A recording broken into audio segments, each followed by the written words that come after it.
Welcome back to Reflecting on Martial Arts. Before we begin, I'd like to take a moment to thank you all for your love and support for our podcast on martial arts. Your support means a lot, and we're excited to bring you more insights on martial arts. Many martial arts matches are won not by superior technique, but by exploiting common mistakes. Like we mentioned in our last episode, today we're diving into the fascinating world of Kumite or say karate sparring and the common mistakes. I always wondered about the psychology behind the mistakes. What makes even experienced fighters make the same mistakes?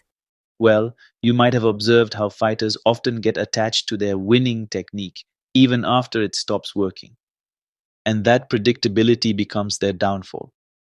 Many successful counterattacks happen against an opponent's favorite technique. It's like giving away your strategy before the match even starts. That's why I tell my students to be unpredictable. Don't rely on the same technique repeatedly just because it's your favorite attack. Use it only when necessary. So, what you're saying is that predictability is basically a fighter's kryptonite?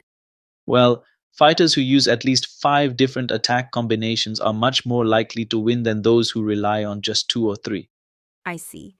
A good fighters actually maintain what's called the critical distance or safe distance, exactly 1.5 times their leg length, throughout most of the match, adjusting it subtly based on their opponent's movements and breathing patterns.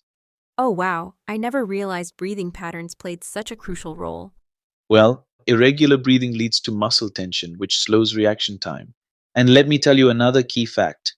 Most points in tournament matches are scored within fractions of a second after an opponent drops their guard or fails to score with an attack. The margin for error is incredibly small. Speaking of margins, I've noticed how movement patterns seem to make or break a fighter's success.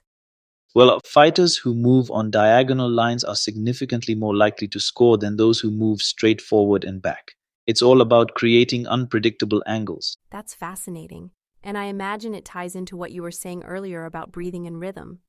Right? One should practice synchronizing their breathing with their footwork at a 2-to-1 ratio, taking 2 steps per full breath cycle. Inhale for 1 step, exhale for the next. Training this way at different speeds, from slow movement drills to full speed sparring, helps maintain composure and control energy output. That makes sense. Any other common mistakes?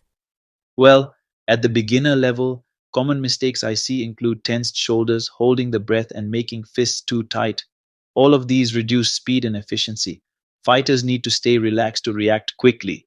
Right? I've seen fighters constantly bouncing without purpose, which seems to waste energy. Absolutely.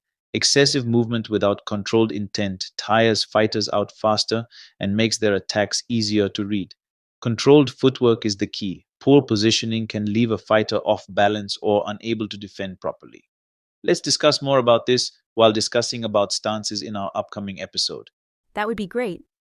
Another mistake I see is overextending the arm and leaning forward without being aware of the face. Basically, they endanger themselves and give their opponent an opportunity. The key is awareness. Fighters who focus on improving their awareness show dramatic performance improvement in just a few months. All of this makes me think about how these principles might apply beyond just martial arts. Well, as I say, martial arts isn't just about fighting, it's about learning, adapting, and absolutely mastering yourself. Absolutely, these insights are incredible. And with that, we wrap up today's episode. Thank you for listening. Keep training, stay mindful, and see you soon. Let us know in the comment section what other karate topics you want to explore with us.